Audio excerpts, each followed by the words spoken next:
안녕하십니까. 매일신문 뉴스 박소윤입니다. 첫 소식입니다.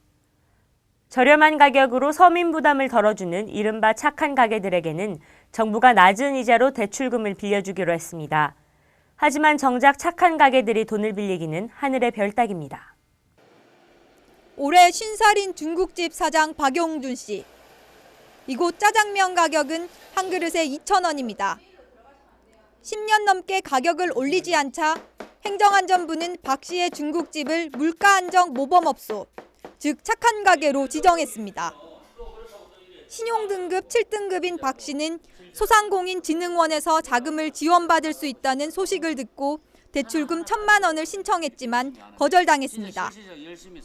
신용등급 6등급이면 시중은행가가 받지. 내가 몸 안 볼 때도 열심히 짜면 2,000짜리 열심히 팔아가면서 했는데 문 닫고 그까지 가서 신청할 때는 뭐 조금이라도 혜택이라도 있는 줄 알고 가는 거지.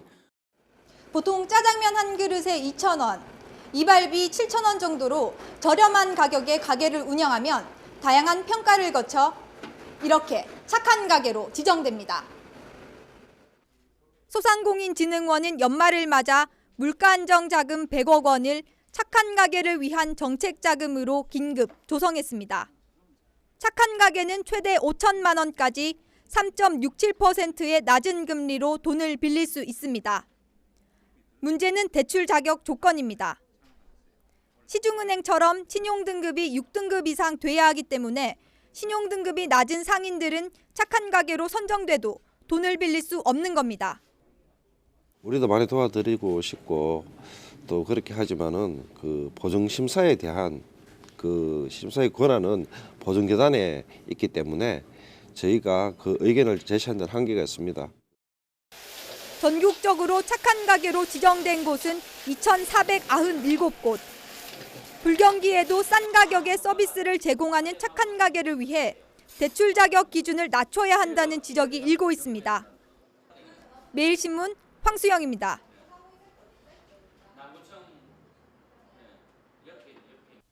북한 국방위원회가 이명박 대통령과 영원히 상종하지 않겠다고 주장했습니다. 북한 국방위원회가 이명박 대통령을 비롯한 현재 우리 정부와 영원히 상종하지 않을 것이라고 주장했습니다. 국방위원회는 북한 조선중앙통신을 통해 김정일 국방위원장 조문에 대한 우리 정부의 방침을 비난하며 이같이 주장했습니다. 이희호 여사와 현정은 회장 측 조문단을 제외하고 민간 조문단의 방북을 불허한 우리 정부의 방침을 겨냥한 것으로 보입니다. 청와대 고위 관계자는 북한 국방위원회 성명이 당장 대북 정책에 영향을 미칠 만한 사안은 아니라며 향후 북한의 실제 행동을 지켜보면서 대응하겠다고 신중한 반응을 보였습니다. 대구시가 디지털 병원 수출조합과 손을 잡고 지역 의료산업 활성화를 위한 첫걸음을 내딛었습니다. 대구시가 한국 디지털 병원 수출조합과 IT융합 디지털 병원 수출 사업에 대한 포괄적 업무 협력 협약을 체결했습니다. 이번 협약으로 대구시는 지역 의료산업 육성 및 인프라 구축을 통해 수출조합의 디지털 병원 수출 사업을 지원하기로 했습니다. 디지털 병원은 각종 의료정보 시스템과 디지털 기기를 결합해 효율적인 의료 서비스를 제공하는 병원입니다. 수출조합은 대구 지역 의료산업 활성화에 기여할 수 있는 지속 가능한 협력 모델을 구축할 계획입니다.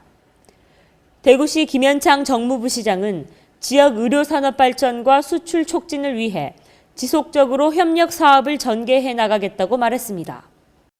대구 도시철도공사가 전 역사에 LG U+ 4세대 LTE 서비스를 시작했습니다. 대구 도시철도공사가 2호선 56개 전 역사에 LG U+ 4세대 LTE 서비스를 시작했습니다.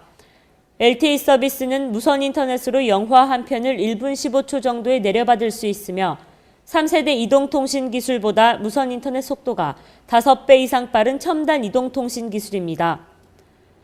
대구도시철도공사 관계자는 모든 고객들이 LTE 서비스를 이용할 수 있도록 SK텔레콤, KT이동통신과도 LTE 구축을 협의해 내년 상반기 중에 이동통신 3사의 LTE 서비스가 제공될 수 있도록 하겠다고 밝혔습니다. 일본의 나카무라 톰의 정밀공업이 대구 테크노폴리스에 제조 공장을 건립하기로 했습니다. 초정밀 복합 가공기 분야의 세계 선두 기업인 일본 나카무라톰의 정밀공업이 내년 3월 대구 테크노폴리스에 제조 공장을 건립하기로 했습니다. 이로써 대구시의 역점 사업인 일본 기업 유치에 청신호가 되고 있습니다. 일본 나카무라톰의 정밀공업은 한국 법인 KNT 주식회사를 설립하고 생산 제품 전량을 유럽과 일본, 북미, 중국 등으로 수출할 계획입니다. 수출 비중이 높은 나카무라톰의 정밀공업의 건립으로 지역 수출 증대 효과와 대일 무역의 적자 감소에 크게 기여할 것으로 예상됩니다. 이달 초 경북 예천에서 일어난 T-59 훈련기 추락 사고가 조종 불능 상태에서 일어난 것으로 확인됐습니다. 공군이 비행사고대책본부를 설치해 조사한 결과 추락한 T-59 훈련기가 가상 긴급 착륙 훈련 중 조종 불능 상태에 빠진 것으로 확인됐습니다. 긴급 착륙 훈련은 항공기가 이륙한 직후 엔진이 비정상적으로 꺼지는 상황을 대비해 기지 주변의 인구 밀집 지역을 피해 착륙하는 고난도 훈련입니다. 공군 관계자는 착륙 경로로 진입하기 위해 선회하던 중 속도가 급감해 조종사가 조종을 하려고 해도 할 수 없는 상태에 빠졌다며 조종사가 급히 회복 조작을 시도했지만 고도가 낮아 지상에 충돌했다고 설명했습니다.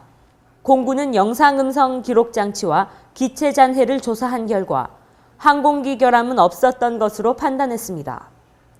이에 따라 내년 1월 3일부터 T-59 기종 비행을 재개하기로 했으며 긴급 착륙 훈련을 비롯해 현 비행 교육 및 훈련 체계를 전면 재검토할 예정입니다.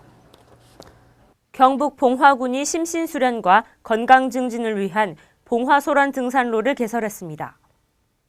경북 봉화군이 봉화군민 운동장 뒷산에 봉화소란 등산로를 개설했습니다.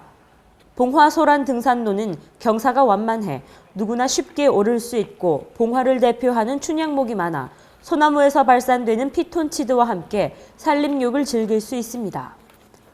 또한 시내 중심가에서 가까운 거리에 위치하고 있어 접근이 용이하고 봉화 시내 전역과 내성천을 한눈에 조망할 수 있습니다. 그리고 탐방 중에 꽃과 풀 등의 특징을 자세히 알아볼 수 있도록 QR코드 수목 표차를 설치해 눈길을 끌고 있습니다. 하루만 지나면 임진년 새해가 밝아옵니다. 매일신문 홈페이지에 들어오시면 대구 경북 지역 해돋이 명소별로 일주일 정보 확인하실 수 있습니다. 정확한 정보와 함께 즐거운 새해 맞이하시길 바랍니다. 이상으로 12월 31일 매일신문 뉴스를 마치겠습니다. 시청해주신 여러분 감사합니다.